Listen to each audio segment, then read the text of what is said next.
Behaviorism 101. Behaviorism,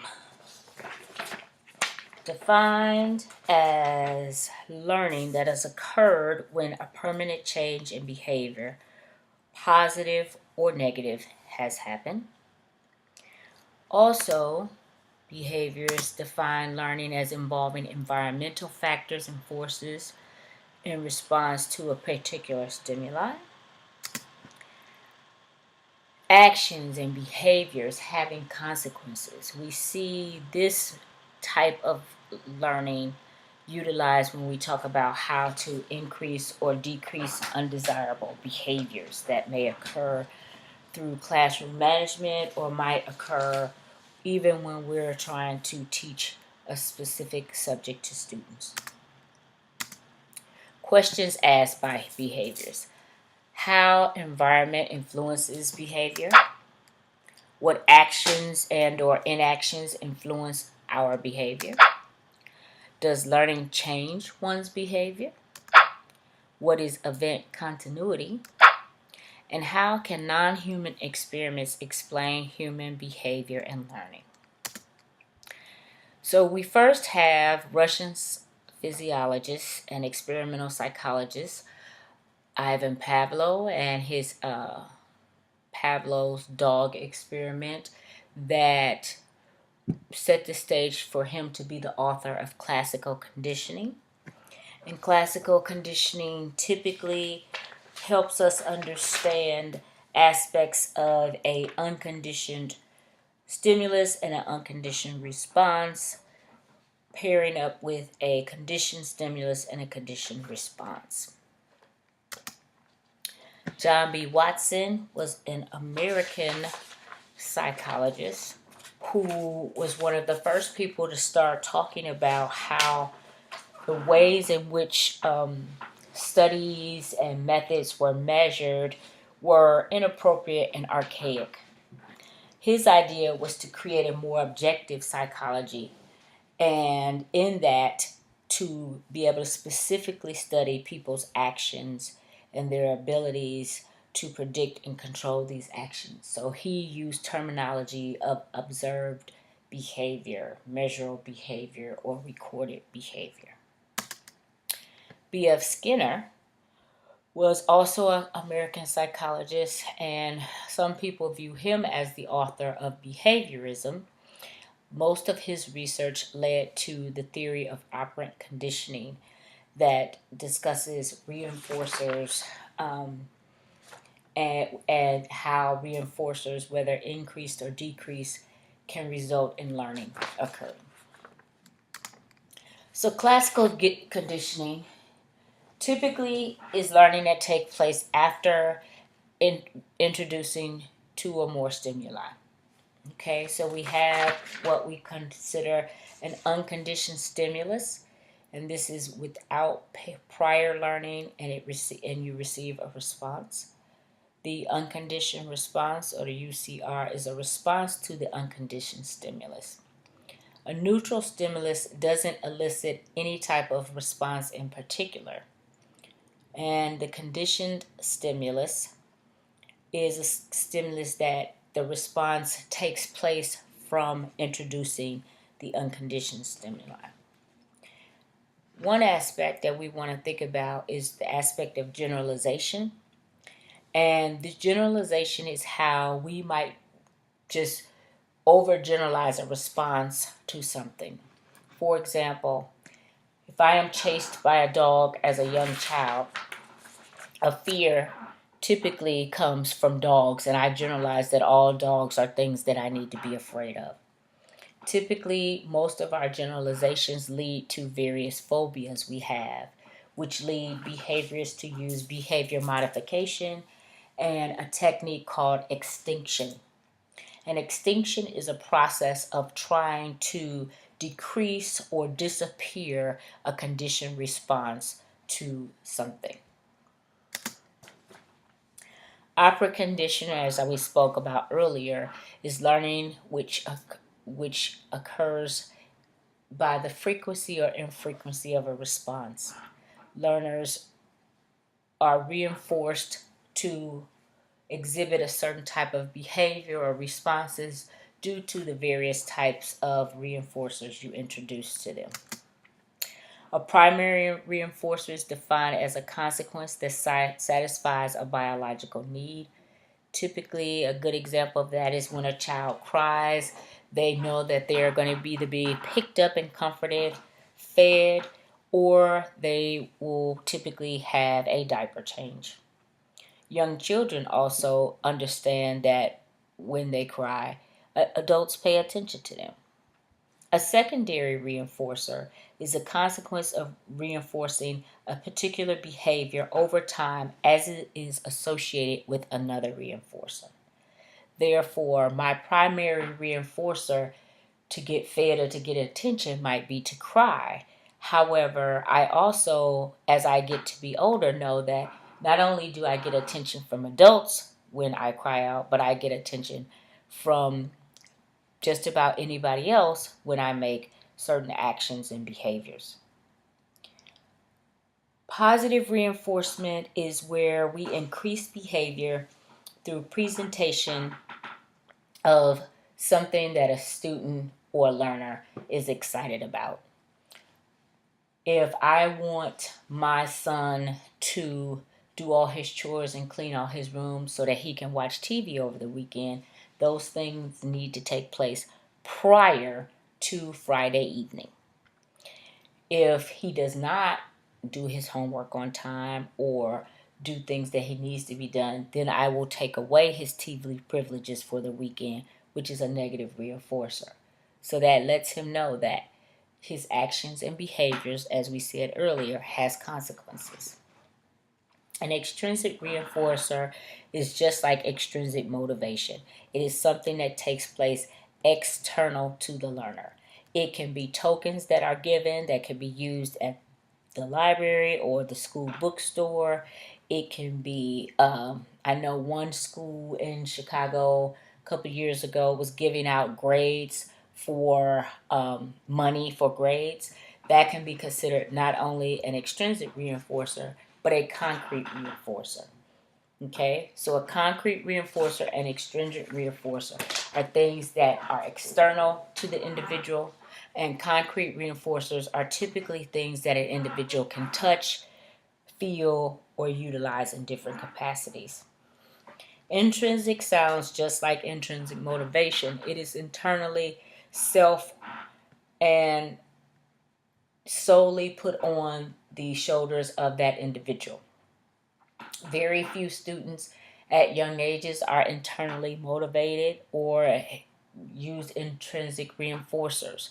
These are something that you can use with older students that have this internal capacity to compete with one another. Okay. Social reinforcer. When we think about a social reinforcer, we want to think about the concept of things that students might want to do together. It could be play a game. It could be doing a recess. It could be a party. Activity reinforcers are aspects along the same line of that, because you have an opportunity for a student that can engage in either their favorite game, their favorite activity. So these two can be somewhat linked to one another. A social reinforcer could also be something as simple as spending time with the teacher for recess. It can be something as simple as the principal having birthday club meet luncheons with students. Or if you have a guest author or lecturer come, that those students get time with that. These are social and activity. Group contingency is a situation where everyone in the group needs to exhibit a particular behavior for that group to be reinforced. So if we say that everyone needs to raise their hands, everyone needs to be on point when our substitute teacher comes. If I get any reports that any student acted out, then your extra research time, your pizza party, whatever the other thing that you paired with will not happen. So that is where we're talking about group contingency. If one student is out of line, the whole group misses out. Continuous reinforcement is a way that we utilize various types of reinforcement but we make sure that every time you raise your hand, every time you line up quietly, I either give you something like praise, or I put marbles in a jar for you, or different things like that. But the continuous part is every time you exhibit a certain behavior, you are rewarded in some shape, form, or fashion. Okay? Baseline. When we're talking about baseline, we're talking about the frequency of a response that occurs before we start thinking about the operant conditioning. Okay? So how often does this student able to sit quietly? How often are our students able to work in a group, get in line and be quiet? So we want to know, where's the start point? Okay, so that's what your baseline is. Where's the start point? Shaping is the process of reinforcing through a series of closer and closer approximations to the desired behavior. So say if we say, oh, that little Doreen, she just never raises her hand. She just yells out the answer. She doesn't sit down in circle time. So we know where my challenges are. But then what are some things that I do good? Well, she's a good teammate.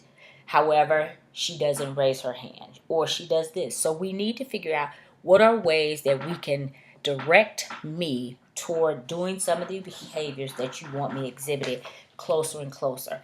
Every time I do that, what are reinforcers that work or reinforcers that don't work to get me to raise my hand before I speak, before just yelling out, to get me to line up with the rest of the class and be quiet. Okay?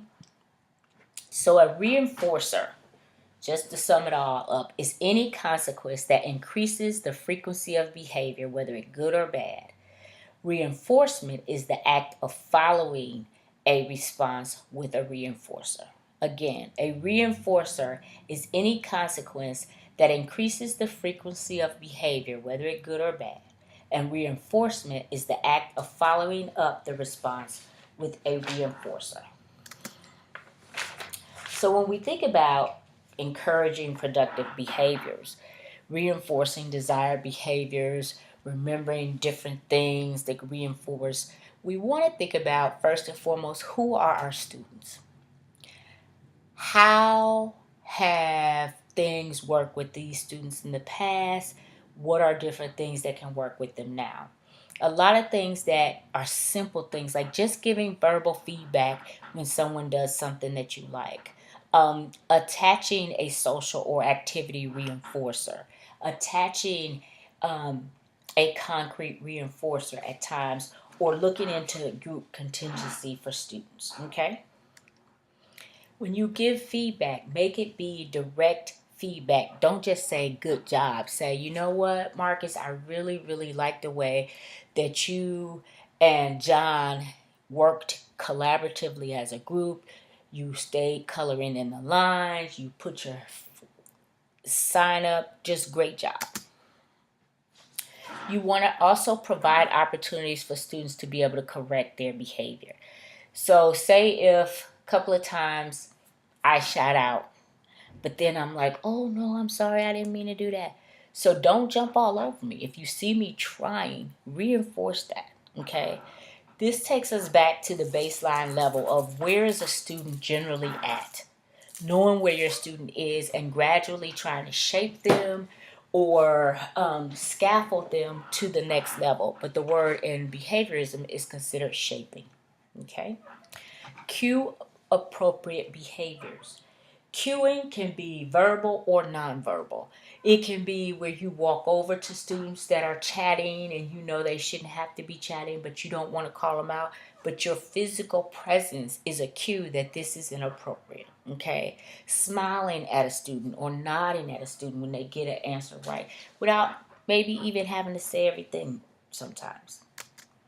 These are signals. Decreasing and eliminating undesirable behaviors. One of the things that you want to be very conscious about is to not reinforce undesirable behaviors. There are certain students that are attention seekers. Once you get to know your students, you will realize who is an attention seeker, whether it be good or bad attention. They just need a lot of attention. You also have students that may need you to physically work with them with your cueing a lot differently than you do with others.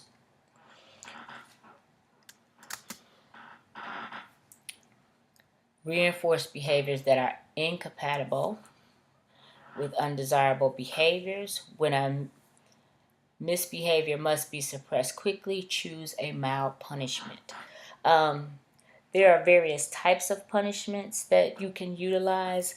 A mild punishment for little people could be something like a timeout. It can be something like taking time away from recess. It can be something as simple as, I know in my day we would have to write things over and over again. I will not talk aloud. I will not do this. I will not do that. So it could be something that simple. With older children, you and that class figure out what are consequences and what are behaviors that are acceptable and unacceptable, so that they have buy-in into that, and that's something that they thought about that with you. Okay?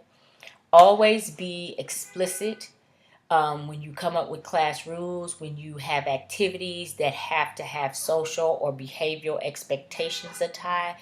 Make sure that you are very, very explicit with, if you do this, then this will happen. If you don't, if you do that, then that will happen. So make that very clear to students.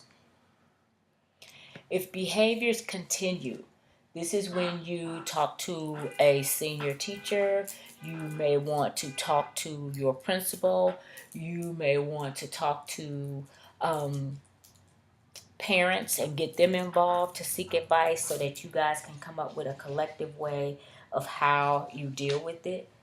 When we're thinking about punishing students, we need to think about practicing something that is unpleasant, but not necessarily something that is going to cause moral or long-term damage, such as shaming and different things like that. Like I said, we have punishment, and punishment is the practice of imposing something unpleasant on a subject or individual as a response to unwanted or immoral behavior. Okay? So punishment is the practice of imposing something unpleasant on an individual or subject as a response to some unwanted or immoral behavior. Okay? So we have various types of punishment, and the punishment is supposed to be a consequence that is to decrease the frequency of undesirable behavior. So when we talk about presentation punishment involves the presentation of a new stimulus that the learner finds unpleasant, and it takes place after undesirable behavior. Typically, if a student is consistently acting out, sometimes we send them to the principal's office. Sometimes we may have them write letters of apology. Sometimes we might have them do different kind of things. These are presenting them with actions and things to help them understand why this behavior needs to be changed. Removal punishment, however, is when we remove the stimuli or the learner from a particular situation. So one of my best things that I know that works with a lot of little people is when you threaten taking it away recess time. Nobody wants their recess time to be decreased. So typically they will get right back on point. But that's removing something. Okay, so removal punishment involves the removal of existing stimuli or privilege that the learner does not want to be taken away or the learner does not want to lose. In your home, it could be TV time. It could be removal of a certain activity. It could be saying you're not going to go to the assembly that's taking place this afternoon. Instead, you're going to sit in the principal's office. It can be all kind of things like that. Verbal reprimands typically are what they say. It's when you're verbally scolding a student, very outspoken. Your behavior is inappropriate. It is not how we conduct ourselves. It is not how we interact with one another. Therefore, this is what's going to happen to you. Response costs. The loss of reinforcer or opportunity to obtain reinforcement. This can be something that's based on a point system. So your actions and behaviors have consequences. So does the punishment fit the crime? Okay. And that ties into the logical consequence. Why would I openly shame a student when the student didn't act out openly? There's a case study that is in D2L that talks about passing a note, and the teacher reads the note out loud to everyone in the class, and the content of the note is very embarrassing. Therefore, the young lady does not want to go back to that class because shame took place. So, to read the note out loud and then to call the young lady out was above and beyond. Okay, so that, think about, does the punishment fit the crime when we're talking about issues of response costs and logical consequences. Timeout, that's the age old thing where students cannot interact with others and they are set aside or isolated for a certain amount of time. In school suspensions, which typically do not work, where a student is placed in a dull or boring environment over one or more days. The physical or corporal punishment that it was came to know, issues like spanking, paddling, hitting with a ruler, physically touching a student. Psychological punishment, like I just gave you an example about the note, where fear tactics, embarrassing remarks, public humiliation seriously threaten one's self-concept, identity, and self-esteem, and is very, very, very not a good thing to do. Some people feel like extra classwork or extra homework is a way to punish students. I strongly disagree with this fashion because then it makes learning and academics more of a punishable thing versus helping students to learn to love learning for learning's sake. And out of school suspensions, I'm not a strong proponent of this. I understand that it does work with certain severe circumstances, and that's typically where we remove the student from the school environment for a number of days. So when we're thinking about behaviorism, one of the quick things I want you to walk away with is the fact that behavior has to, for behaviorists, the only way learning takes place is when a permanent change in behavior occurs.